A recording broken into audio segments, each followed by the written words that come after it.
So this is like the worst time you can consider getting internet in Zimbabwe. Pakaipa boys zangu. Right now, even if you try to get, let's say, a good internet, it is like the most difficult, even if you have money. Hey guys, welcome back to the channel. This is Master, the Zim Tech Guy. So in this video, we're going to talk about the state of internet in Zimbabwe. But before we get to that, if you're new to the channel, please consider subscribing. And if you do eventually end up liking the video, please hit that thumbs up button. So let's get into it. Internet at the moment in the country is difficult. I don't want to lie to you. I'm not saying it is difficult from the state that there's no internet. No, internet is there, but the quality of service at the moment is ridiculous. For instance, let's say you're planning to get internet for maybe mobile internet. What are the options that you have? So there's Liquid Home, Vibronics. There's telone, Blaze. I'll talk more about that in a few seconds. And obviously there's the traditional mobile network operators, Net1, econet, and Telecel, right? When it comes to price, perhaps probably the cheapest option that you can get if you're looking for something that is mobile, it's probably Net1. I'll probably say it's Net1. That is the cheapest offering that you get. For $10, you can get 10 gigs of data to use during the daytime and 5 gigs during the night. Econet, I don't know what's happening with Econet.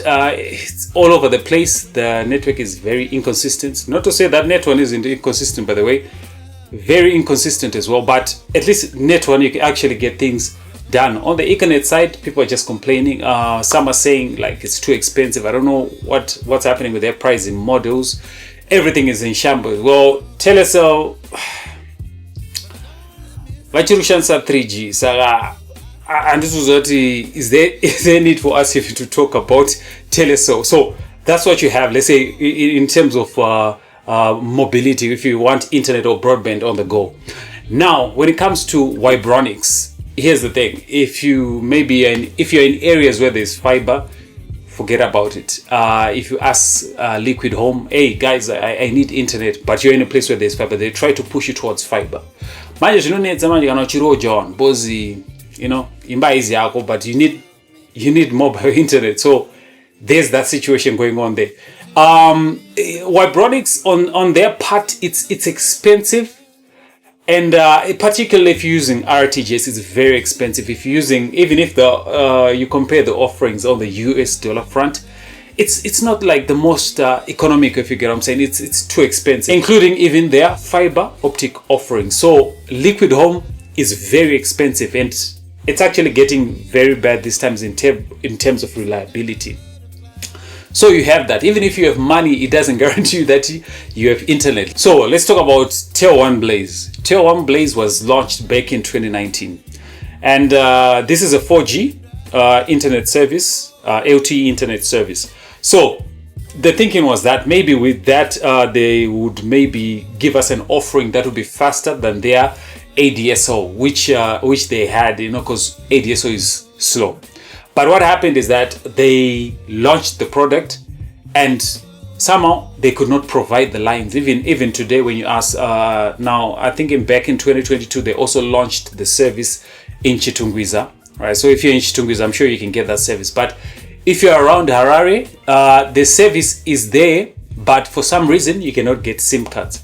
I tried getting in touch with them on Twitter just to ask what the status of the LTE Blaze lines was, and it's the same old excuse. They say when the lines are available, we'll tell you. But that is not to say that the lines are not there. So if you go on Facebook Marketplace, you'll be able to find LTE Blaze lines which you're not able to get directly from Telone. And here's the kicker: they're being sold on the black market for around $200. Now, this would have been nice. Telone recently announced the cheapest broadband internet on the market in US dollars, starting for around $5. I will just leave the rest of the packages here so you can see what they are offering. If the LTE Blaze lines were working, perhaps you'd actually have something to work with, right? Now, when it comes to fixed internet provision, there are a lot of players in this front. Now, again, you know, the services that are being offered are pathetic. Let's look at Telone. They're offering their ADSL option. Very cheap, very affordable, perhaps the most affordable on the market, but it is very slow. You'll be lucky. I was using ADSL for some time, And even when uploading these YouTube videos, I'll take maybe 6, 7, 8 hours just to upload a video that is like 1 gigabyte. That's not useful, especially if you want to do business, but it's the cheapest that you can get. I think when you're looking at tier 1, you should probably look at it if you're thinking of just maybe light browsing or just having internet at home so that you stay connected. But if you're going to use it for reliable, let's say business, as something that's reliable for business, it just doesn't cut it. The other option you have, obviously, it's Liquid Home, their fiber offering. Yeah, it's, you know, when they started out, when they were still Zoe, when they started out, I mean, their service was great, but these days, I don't know what's happening. It's just constantly down and people are just complaining and everything is like in shambles. Their prices are ridiculous, especially in RTGS and even in US dollar, even if you convert it in US dollar. Now they offered, there's a promotion they're currently running. I'm sure they cut down their US dollar prices, but still, I mean, internet is too expensive in the country. There are also other options like telco, you know, those ones don't get me started. I think those ones, maybe where I see their weaknesses is that they don't have like, what can I say, packages or connectivity packages that can cater for you and I. I mean, let's look at like telco. How many people have telco? Probably businesses. You know, there are also other internet service providers that are there, but they're not as, what can I say, they're not as competitive as these ones that I've just mentioned. So this is where we find ourselves. Now, obviously, we're looking for a savior. And Starlink, right? Starlink, I know I talked about Starlink. So excited about even Starlink coming here, but even the news coming in with Starlink.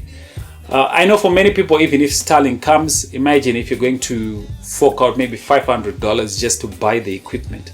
How many people are able to afford that, right? Even the $100 that you need to pay for the service each and every month. It's expensive. Plus, news coming in is saying that the Starlink satellites are falling from the sky. So I don't know if that service will be able to reach us. So at the moment, I feel like we are in a situation where we need good internet. Even if you have the money or you save we just need good, affordable internet. This is where we find ourselves, guys. I don't know, what do we do? Maybe Portras can consider helping us. You know, I don't know what needs to be done. Maybe they need to open up the market to new players, because I actually feel maybe the state we're in is because they don't have these local players, internet providers.